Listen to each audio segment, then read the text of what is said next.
they got a problem. And that's how the hell are they going to kill Dragon Knight once he gets BKB? Like, that is actually a huge concern right now. I think that pick kind of just made HOT6 go, 10 seconds remaining. We don't actually have anything to deal with that right now. Well, let's see if they've got an answer for it here with the 4th pick. Still looking for their mid laner and their off laner. Let's see what they grab here for both MP Reserve time. And, of course, Sun with these final 2 selections. As you said, the DK. I mean, how do you deal with the DK? What kind of heroes are you looking to pick up? You just want to pick stuff that can counter push very well, or you want to pick things that are very good at harassing in lane and keeping the DK down. Actually, Complexity ran a Venomancer earlier against a Dragon Knight. And it was really good. 10 seconds Like, remaining. the thing is, you max wards, and a Dragon Knight, like, what is he going to do? Dragon Knight was starting to be picked against like these storm compositions and such, and okay, the Brood's no, they're not doing mid Brood, right? I don't think so. They're not going to go Surely full not. Zai on us. Surely not. I would be impressed if we see HOT6 trying to take a leaf out of Zai's book, but I'm kind of more leaning to it's just. I think it's just off lane, yeah. I'm also. Win in itself is obviously very strong. remaining. We see a lot of teams try and ban it out. They don't like the cheese pick of the Brood, and HOT6 they are getting it through here at the 4th remaining. pick, which Empire they've only got 1 pick to kind of relate to it. I mean, they're picking the Brood that there's a Reserve leaner and a time. quap. That's a lot of area effect burst damage. Yeah, but you have to consider that it's not about how much burst they have at the start of the middle of the game. It's how much burst they have at the start. Like, how can they deal with the Broodlings in lane? Because that's where Brood starts to kind of overtake and just farm a ton and start pressuring you to the point where you have to react. Otherwise, you're just going to start losing your towers. So, regardless of whether or not Queen can clear the wave, it's kind of irrelevant because you have to have heroes in that lane for the first, 10, 12 minutes remaining. to ensure that the Brood doesn't just get completely out of control. Radiant team And right now with the Lina pickup right now, they could still... do they go back for any, like... Do they just go for another wave clearing hero? Like, LC is the common just, like, counter pick to this, but I don't know if they want to switch their Lina into a support position or if they want to play it as core still. Because they can still do, like, 2-1-2, even in this situation. I really feel they do need this final sub. I mean, I wouldn't be surprised if they just grab the Disruptor again. 10 seconds remaining. 10 seconds I remaining. mean, that would not be too bad for trapping out the Brood. It's all right. The thing is, it doesn't do any damage. Yeah, I'm trying to think. What about something like the Witch Reserve Doctor? time. Is that going to be any use for you against HOT6's lineup? I would pick Disruptor over Witch Doctor here. Huh? Mainly because Witch Doctor is... Actually, no, Witch Doctor is not that bad. I mean, like, the mid-game, with DK. mid-game, they don't have any disables. So Witch Doctor is actually not that bad because you can get lifted, but it's actually really hard to steal Death Ward. So I don't think Rubik would ever really be able to get that unless the Witch Doctor wasn't paying attention. We'll see, though. But all that's under the assumption that it's core Lina. Like, they could switch it up. We don't know yet. Axe. Oh, they're just going to go for the hard lane counter. Okay. Right. I mean, I think this is pretty much the first axe that we've seen, at least. I think it might be the first axe of the tournament. I mean, against Brood, if you can get the call on a fair few Spiderlings, you're going to. It depends on how the Brood plays it. Here's the thing. Like, there's 2 ways of playing the Brood. You go the Spiderling Brood, where you actually still get your Q, and then you send the spiders to the jungle to farm, and you just control the jungle instead of trying to push the lane in too hard. Or you just go 0-4-4, and you just kill the Axe when you hit level 6. Remaining. Like, those are the 2 ways to play it. Now, the other build beats Axe in lane 5 seconds pretty much every remaining. single time. But the first build is the one that is going to be more consistent in farm and allow you to actually start pushing when the Reserve Axe time. rotates. Now, I actually haven't seen many people do the second form of the build. Ooh. Oh, what? Let's do it. All right, I'm ready. The Invoker. I'm a fan. Now, we did see, Empire, they banned out a hell of a lot of heroes that would counter the DK in the mid lane. How does Invoker do in this matchup? So I think the main reason for the Invoker pick is... I think he's going to go Quas Wex. Because DK, Axe, Tusk, their mana pools are pretty mediocre, if not, like, pretty bad. So if you land one good Tornado EMP, then the DK doesn't have any spells left. This is also another way to deal with that kind of 5-man Death Volley push that DK brings to the table by just taking all the mana away from the enemy team without having to commit anything. Like, if you throw a Tornado EMP and it hits, it's a 0 committal combo, right? Like, okay, I hit you, you're out of mana. I don't have to actually fight you, you just can't do anything now. It's a very good way at just halting aggression and kind of slowing the game so you can get to a stage where you can get that Gyrocopter some farm. You can have somebody on that Broodmother start to pressure lanes. Because Empire are going to want to try to push with their DK for sure. Like, there's no way you pick this hero without trying to kill towers. I'm looking forward to this game. Two kind of unorthodox picks, at least for this patch that we've seen. It's fun to see. Stages. I'm Axe happy and to see it. Invoker coming in for this very important game here for Empire. Here we go. So, okay, it's been drafted 3 times. Okay, must have been in games, obviously, that we didn't see. I haven't seen the games where the Axe was actually picked. Zai, the only one to be able to win with it. Let's see if Yoku is able to bring the same kind of fortune for his team. In terms of lanes, yeah, it's going to be this aggressive lane from Empire on the top lane, going head-to-head with that of MP. And it is going to be the Brood Axe matchup. As you said, it's got 2 possible ways of going. And very strong. We'll see how Yoku's able to deal with it. But as you said, I'm sure they would have picked the Yoku Axe because they feel they can deal with the Brood. That is a direct pick against that Brood because Empire feel confident to deal with it. And this is going to be a very exciting game. And of course, for anyone joining us, I'm sure you've already heard it from the panel. But Empire, of course, needing to win this game to have a chance at ending up in the top half of the groups. And therefore making it forward to the upper bracket stage at the main event. If they win this game, they will then have to go head-to-head against Virtus Pro to fight off in a best-of-1 for that final 4th position to secure them the upper bracket. They do, of course, need to win this one. Let's see what MVP can do to try and stop it. I'm looking forward to seeing the Invoker. Looking forward to see the Axe as well. Ice Shard's coming out. Is actually going to trap up Forever, forcing him around the long way. He's going to be okay, though, with the heal, just in case any kind of action was going to come out from the side of Empire. And, well, here we go, Andy. Straight into game 2. Yeah, it did end up being a silent Queen of Pain. I think we talked about that during the draft as well. I'm really interested to watch this bottom lane. Like, this lane, I think, has probably some of the biggest implications outside of the tri-lane. Like, the 1v1 mid, which, by the way, MP's actually going Exort, so maybe he favors just having the high damage output. I really thought Quaswex would be very solid here at stopping the kind of 5-man deathball coming in from Resolution. But I suppose if you're going in a 3 versus 3 in top lane, having that Exort Sunstrike is going to be really nice and adding just a little bit more damage to your fight so you can actually get the kills early. Okay, and in terms of the top lane, what can we kind of expect to see here from both sides? Is this an easy win for either? I honestly think that Empire will have a slight edge just because Queen farming, very high damage, good range. Gyrocopter has to put himself a little bit into harm's way to really successfully hit creeps in the situation. But either team can get kills. It's all about if MVP find an isolated support and he gets lifted into a rocket barrage, that hero is probably just dead. Tri-Free going on silent, always want to fly there with a Light Strike array onto 2 Ice Shards as well, proving to be very disruptive. Stopping MVP being able to look for anything more off the back. Yeah, it's going to be kind of both teams vying for a better position, trying to control this top lane. If somebody gets out of position at all, it's just going to be like a straightaway kill, I think, for either team. Although I think it's less likely that Empire give away a kill here because their core not only can stay farther off the creep wave, but also has blink. But no, always want to fly so he's getting far dragged up and he's getting a body blocked as well. The Ice Shards perfectly from Aloha Dance, creating that ability for always want to fly to back up. If that was intentional, what a player. Like, honestly. Perfect placement of the shards. And no one to die as of yet here on this top lane. Always want to fly was actually amazingly out of position there. It is a godsend for Empire that he did not just give away first blood. Back to the mid lane. How are we doing in terms of CS? Well, DK 14 for 2. Against Invoker's 9 for 0 at the moment, so... Well, Resolution having the slightly better time here in the mid. Bottom lane, how's the farm looking for both? Well, Yoku actually doubling the CS here of Brood. So Axe certainly having the favourable time down here, being able to clear out those creep waves. Yeah, they're just both cutting each other. Like, if you're Axe and it's very early in the wave and you know that nobody's going to be pressuring you, you can just go and cut every single time. Brood actually can't do anything about that at all. So you can see, like, somebody, he's just running his spiderlings away. He realizes that if they get taunted, there's a good chance they just straight up die, especially once you start getting larger numbers of them. I think Yoku can even just walk behind the tower. Like, it's really not that dangerous. Considering how much pressure Empire are applying to top lane, he gets the 1v1 matchup that he probably wanted the most out of any other hero on the map. So he can really push the limits of this. He certainly seems to be doing so far. 3 minutes in, though. No one to drop. We did see Empire trying to look there for JRX as they chased him around the jungle, but still nothing. No blood yet to be spilt on the battlefield. Mid lane still Resolution, maintaining a slight lead here against MP's Invoker.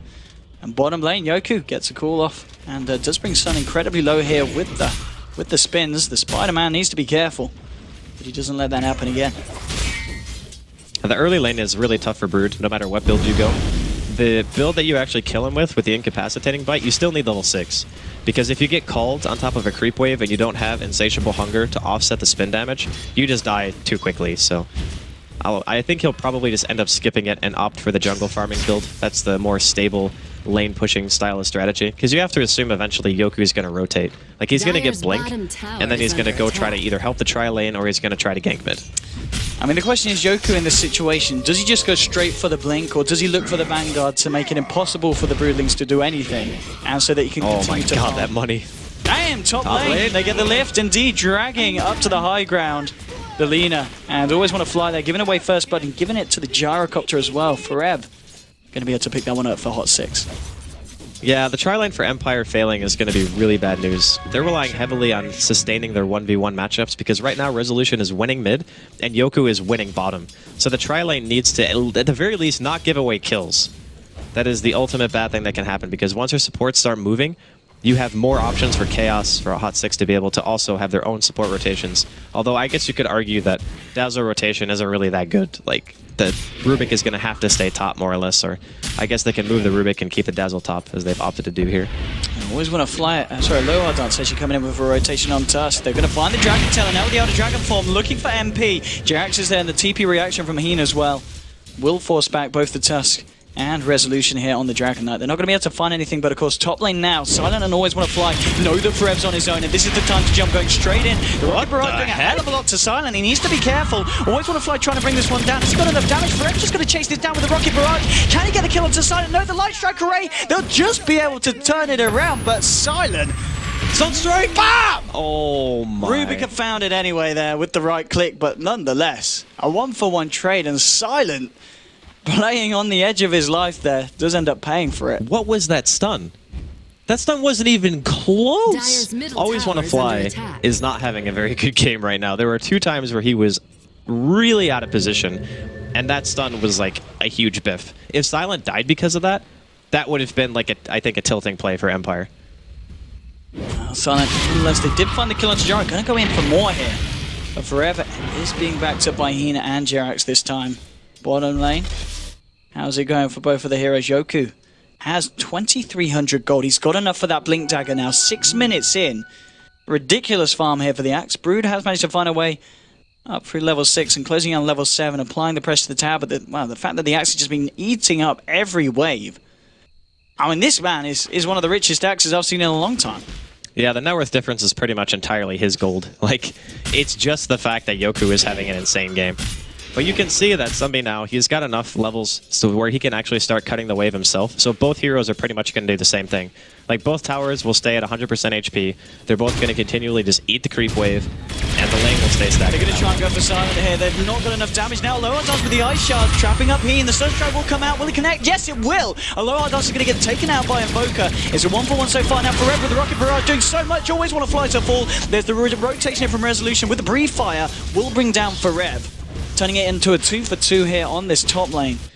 But still the game incredibly close between these two sides. And Yoku does now have the Blink Dagger picked up. And will of course be noted here by the side of HOT6 and will be kind of obvious of course when he leaves the lane. I'm sure they'll be very, very careful when some reports back that there is no Axe down here. Yeah, but he knows as soon as he leaves the lane that the Brood is going to kill his tower. Like 100%. And the thing is, not really any other hero on the team can deal with the Brood but him. So Empire might just be saying, you need to stay bottom for a really long time. Like, just make sure that our towers don't just die. And they're going to rely on the 4v4 and trying to win their matchup that way, instead of having Yoku kind of walk around and look for any kind of engagement. Oh, there we go, Yoku. Coming into the jungle. Is under attack. He really wants to find the Brood. Like, he's hoping that he finds somebody farming the woods, and he's waiting for him to creep cut again, just to see where he goes. But I think the fact, like, if he gets a wave out like this, and he's able to just push the tower, then the tower is actually going to take damage, because the fact that somebody had to skip that wave thinking that Yoku was too close and might have blinked on him is going to make that tower get hit, and that's not great. Like, taking tower damage right now is it seems like a small trade, but if that tier 1 dies in the off lane before the Brood is able to kill the tier 1 and Empire's safe lane, then it's like the Axe is super won the lane at that point. He's moving in again, and he's going to look for the call. Will find it. Oh, the spin's there. There's one, there's two. Not quite enough, though. Sun is going to be lucky there. Top.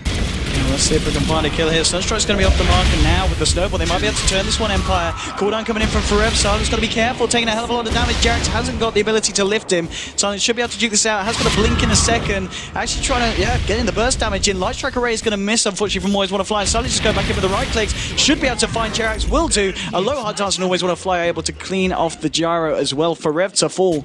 And Silent being credited there with the double kill here on the top lane. And again, fighting down to the very last of his life points. This is full-on aggression from both sides here on the north side of the map. Oh no! Oh no! What a shot! Oh man! Very nice. Silent caught out by MP. That was hubris, though. Like, why would you stay there? You know he's Exort. You can't just stand still. The fact that he threw it out at the beginning of the fight should have said, like, after the creep wave clashes, it's definitely going to be off cooldown again. I think Silent will learn his lesson after that. But still, like, Empire are winning the 4v4 exchange. MP is playing Exort Invoker, which is the hero that is notorious for pretty much never rotating until at least he gets level 9, because that's when you get double Forge Spirits, if you go 4 Quas, 4 Exort, and then obviously you have your 1 point into Invoke. So now, he has it available. This is the point in time where he can actually start TP counter-ganking. Empire are going to have to keep that in mind. But the fact that Empire are winning the 4v4, and their Axe is doubling the CS of the Brood, of course a lot of those are Broodlings, but Broodlings still give you money. Like, he's got 121 CS in 10 minutes. Like, that is the most bloated creep score I think I've ever seen. Oh, yeah, he's been having a great game. 1200 gold now on top of the Blink Dagger top lane, trying to go in onto Silent, but Silent is she able to clean up the kill there onto Heen. Looking for more resolution with the haste rune. Moving in onto HOT6 Forever. He's got the dragon down. Here we go. Looking for the stun from Light Strike Array. This time, Always Want to Fly. He's on top of it, and they find themselves a second kill on this top lane, Empire. 8-5 now on the board, and Empire starting to break away.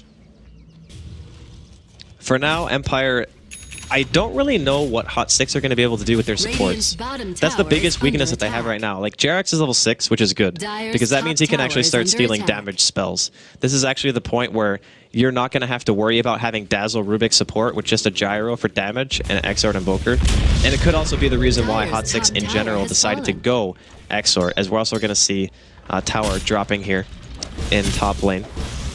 But they kind of have this issue where they're relying pretty heavily on the Brood to create space for them, but since all Empire have to do is have Yoku down there, Empire don't have to react at all.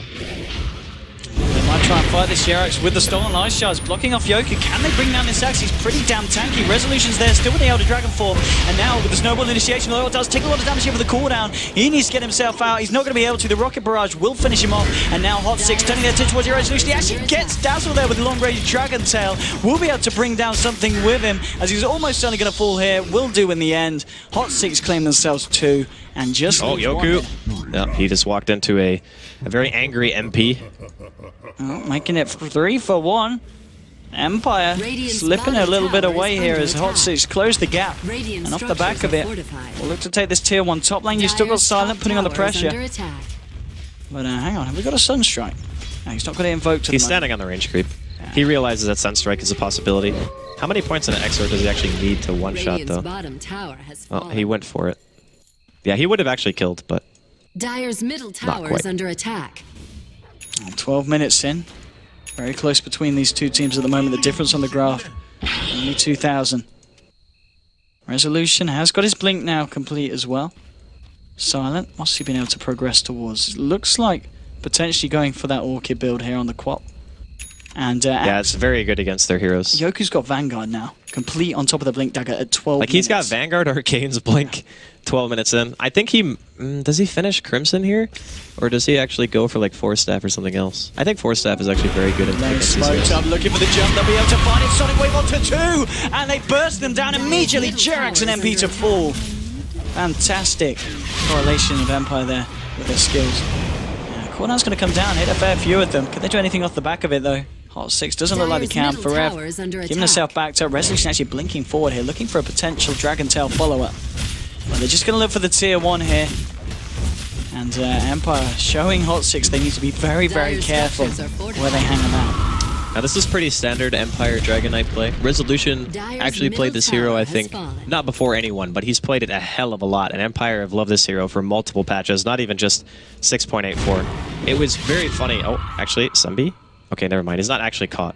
But when the 6.84 patch first came out, Empire pretty much didn't change their draft at all. Like, they picked every single hero that was considered high tier in the patch after the notes came out. And that was just like their style. Then teams started to adapt a bit, but Empire seemed to at least be able to come into their own here. They've adjusted their draft just enough to be able to play against HOT6 here. Middle lane. Indeed, they've caught out Forev with the dunk from Yoku, finishing off the gyrocopter. That is the 5th time that they've managed to find Forev this game. Bottom as well. Well, let's see. Gonna see Aloha Dance get killed. Let's see if they can turn it around. Resolution hasn't got the Elder Dragon form. He's got the blink and the Dragon Tail, but there's an MP Invoker hanging around here. This might not be the fight. Yoku and Always Wanna Fly coming to join him. Resolution getting incredibly low.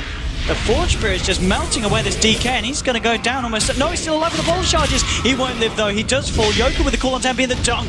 Will find the Invoker now in response. Silent blinking forward here. They want to try and find more. Looking for Jerax. There's the second dunk. Yoku now with a double kill. Looking for the TP out. Has he got the call? Yes, he doesn't need it. The dunk from Yoku is a triple kill already. Sun, the one hiding in the tree line, but Yoku. I mean, the game means a lot for Empire, and Yoku's certainly showing that he's given it his all this game. Yeah, he's definitely bringing it for sure. Oh, call down here from Forev. Wants to fight here. They'll be able to juke this out with the snowball. Now they need a bit more than just a Aloha Dance here, as he's in a lot of trouble. I think he's okay, actually. I mean, is Sun going to go back in? No, he needs team. He doesn't have a team right now. They're all gone. Silent's actually TPing back to base from the side shop, so yeah, he doesn't have any help. He might go now, though. He's got backup indeed from the rest of his team TPing in. Yoku in the neighborhood. Ice shards. They have any detection. They've got the sentry down, and it's going to catch somebody. He's just on the edge. They've got the dust. Oh, Yoku! He missed him. Mark, but he cancelled the Berserker's call. He has still got it available. He cancelled the cast, and with the dust, can he get himself in for the call? Oh, no! Can't quite get himself in range. And Sun going to be very lucky to get away with his life there. My God, he had a quelling blade. Like, just cut the trees, man.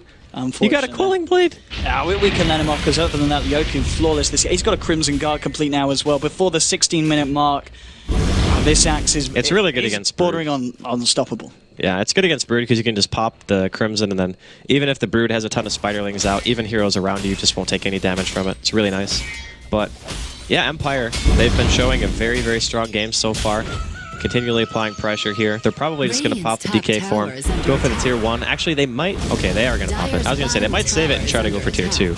But it depends on how vigilant HOT6 are going to be about defending. Probably just get both if they wanted to. It's very risky, though, because I think one person already just went top. So they're not going to have 5. No, Aloha Dance here at the moment. Let's have a look at the graph, what kind of difference we're seeing between the sides. It's not a lot still. Because if you look at the farm, Invoker and Brood, of course, with their Midases, certainly keeping themselves very much still in this game. Brood now with the Dagon picked up. Invoker has got the level 2 Necro on himself as well. And we saw that when he was able to bring down Resolution in one of the earlier fights when he was caught out. So Empire, I mean, it's not an easy run here to get this win. HOT6 is still looking pretty darn scary. Resolution has managed to find himself with double damage, and top lane, he got himself level 8 on his own, and both teams at the moment just going back to farming. Silent, how's he doing on the old Orchid? Okay, he's got the Orchid complete now on your Queen of Pain. So the big timings for Empire outside of Silent getting that Orchid finished are just Resolution picking up his BKB. Right now, he's not really that far out. Should only take him maybe like another 4 or 5 minutes to farm it, and that's if a fight doesn't go favorably for them. Once he has that, the damage output on HOT6, not great, especially with somebody going Dagon. Like, BKB Dragon Knight, if you buy a Dagon against that, like, you're probably not going to have a very easy time killing him, to say the least. And then, of course, you have Yoku, who's also got an insane amount of farm. So I'm a little bit concerned for HOT6 and their ability to transition, like, later into the game. Are they just relying solely on the gyro to be able to deal damage? Because even if Forev lands, like, a really good call down and flak, if that DK has BKB and they get even like a slightly good initiation, I'm not sure how they're going to deal with that. Yoku able to clean up these broodlings, spylings here. Somebody just hiding in the sidelines, Silent. He's going to head here and bring forward, in fact. Looking for the kill on Taheen, and well, with the Orchid, he might just find it. Just needs to get that Scream off as well, and that should do it with the Soul Burn. Will do indeed, and Silent. He knew, dude. He just read him like a book, knew exactly where he would go. Just threw out the casual Scream, didn't even have to walk around the tree to see him. Very nice. And Sun's still able to keep control here of the jungle.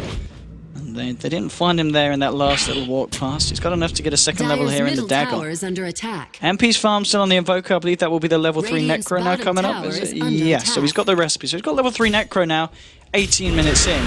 But, what's he going to do for you now with the Orchid drop down onto him? Yoko won't quite find it. But with the Walrus Punch from Aloha, that's the brief. They're going to be able to bring down the Invoker. Now Forever reacting, coming in here with a cooldown. They just walk it off. And Empire, they're going to go back to pushing this tier 2 in the mid lane, and with the remainder of the Elder Dragon form, should be able to find it. TP's out to the bottom, already coming. As the push is coming in from Brood, Brood will be able to find the last touch to it. Resolution, no. Deny coming out from Forever. That's a pretty important deny, actually.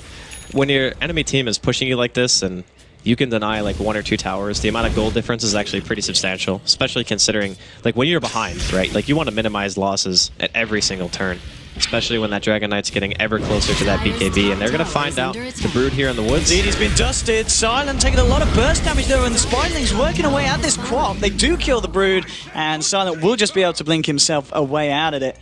Another kill here for Yoku now, and a mega kill streak. 2,100 gold on top of the Crimson Guard now. This man is an incredibly... he's 700 gold ahead of this Invoker, who's pretty much just been farming all game, and that's with a Midas. You know, Yoku in comparison, he's absolutely massive. Yeah, but you also have to consider the tower advantage right now. Yeah. So Empire have lost 2 towers, and HOT6 have lost 5. Yeah. So they have 1 outer tier tower left at this point. A lot of the gold difference is going to come from that. Plus, MP, again, like most of his kill contribution has just been throwing out Sunstrikes. So a lot of the time, he's not really even at the engagement, and they nerfed the gold that you gain from contributing like all the way across the map. So you have to be within a certain radius. I forget the exact distance, but the closer you are, basically, once you get within that threshold, you get more for it. So a lot of it is also because, I mean, he's got 169 creep kills, and still a lot of that is Spiderlings. Dagon now at level 2, but we haven't really seen... somebody be able to do that much with it. We saw him bring Silent very, very close to his death, but it wasn't quite enough burst damage to deal with the Quap straight up. Bottom lane, Resolution, continuing with his farm. Got the BKB, 700 gold in tow. And the final tier 2 here sitting on this bottom lane. HOT6, what's their plan here? Invoker just jungling up at the moment with the Necros when he needs it. I think the Necro book timing is still very good, but it's not really as potent when BKBs are going to be coming out on cores. I just don't know how HOT6 are supposed to be able to take advantage of this. Like, it feels like the Necrobook 3 timing, even though it's super good, I don't know, like, what impact is it supposed to be able to have right now? Because when you buy that book, you're just supposed to be able to pressure towers with, like, 5 heroes. Or you're supposed to be able to take a good team fight because nobody has BKB. Neither of those things are the case right now.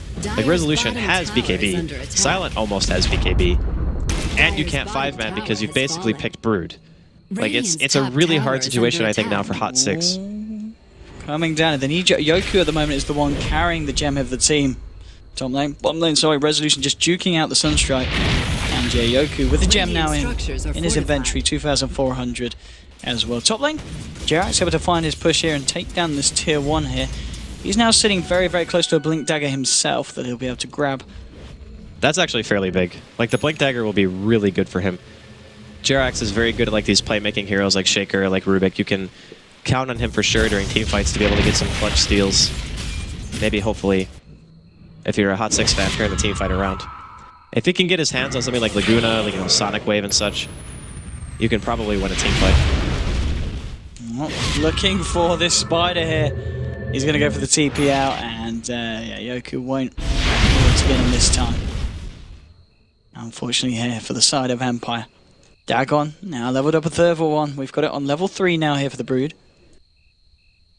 And I mean, Invoker, what does he go now next for the build? I mean, he's come up to 2k. Is this kind of just a split push? Will we see him pick up an early set of boots? Bots? Bots are pretty common when you have Midas on Invoker, but I think he might just go Blink or something.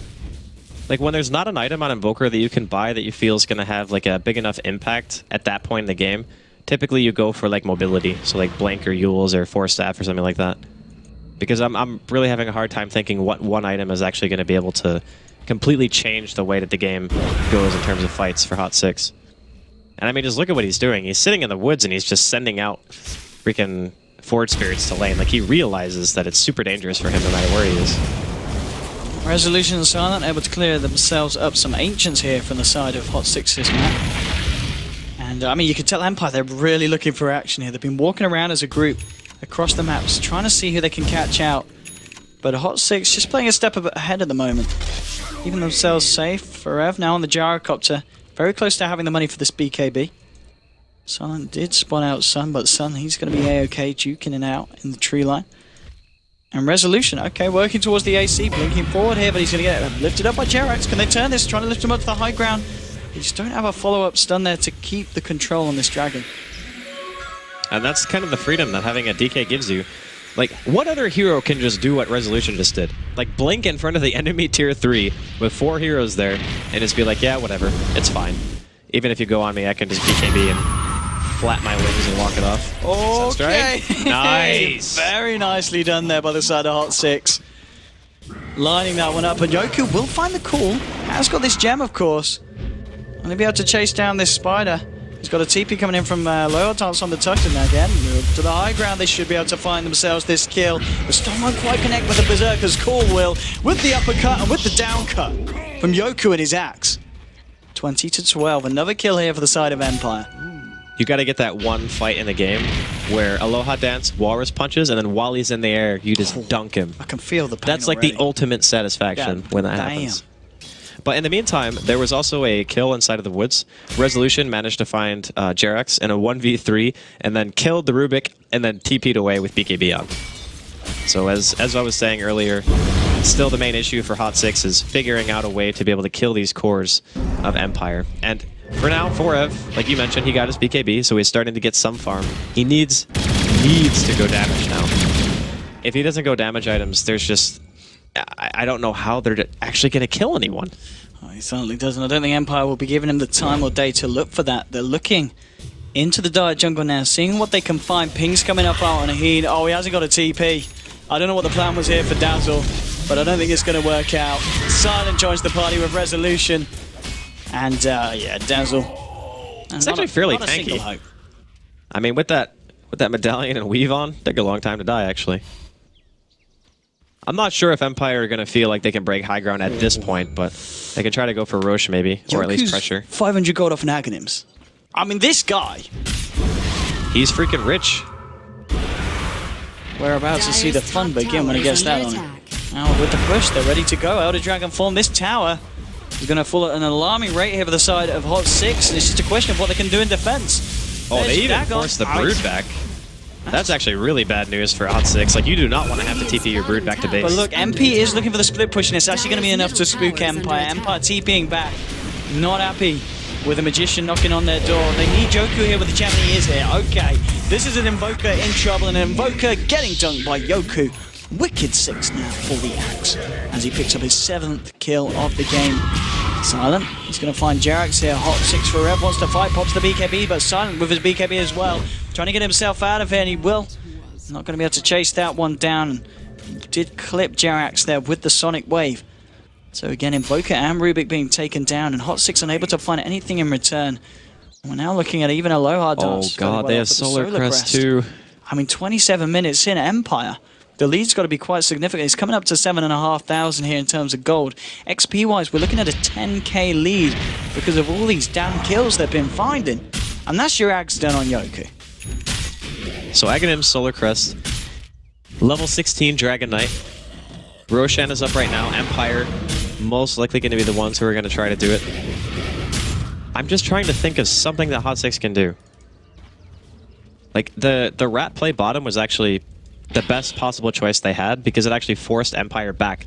Normally in that circumstance, if you TP as Invoker and you start trying to take the team fight, it means that if you lose the fight, you pretty much just lose Rax, and you might even just lose the game based off that. So he made the right call in the pinch, but I'm still just... I'm at a loss. Like, they need damage. Somehow they need to be able to burst somebody.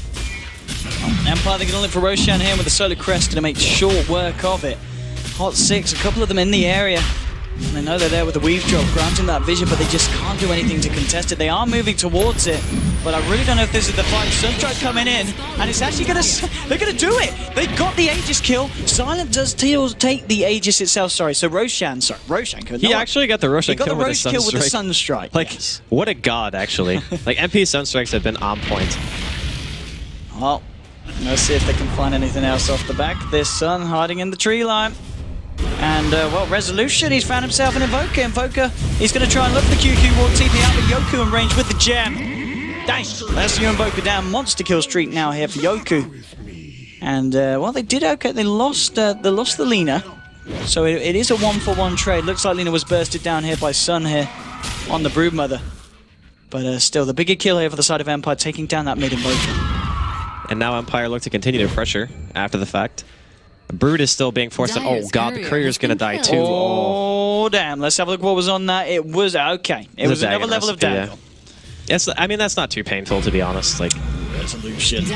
He has no fear. He literally doesn't. Absolutely not. Look at his armor! He's got 46 armor. He's got more armor than he's got health points. It's ridiculous. Now into Jerax going in for the blend and the dunk. That's gonna be a godlike streak for Yoku. Looking for more now. Round two. Doesn't even need the dunk that time. It's full. GG. Well played. Empire have done it. They make it to 4th position on the group stage board, so they will have to go up against Virtus Pro in a decider to see who holds that position for. I don't know when that's going to happen. I'm sure we'll find out. We've got some wonderful people that we call experts on that desk, and I'm sure they know all the information. That we call experts? Well, I call them experts. What do you call them, Andy? I mean, it's just the way that you phrased it. It made it seem like, are you taking shots at Cinder? Me taking shots? No, I would never do that. Okay. He's too vulnerable. I'm just clarifying. But for this game, I really feel like MVP's draft, it was alright, but I think the tri-lane and the fact that the Axe never really had to go anywhere and was just able to sit bottom and kind of dominate the Brood the entire time, like, he just really couldn't have an impact in the game.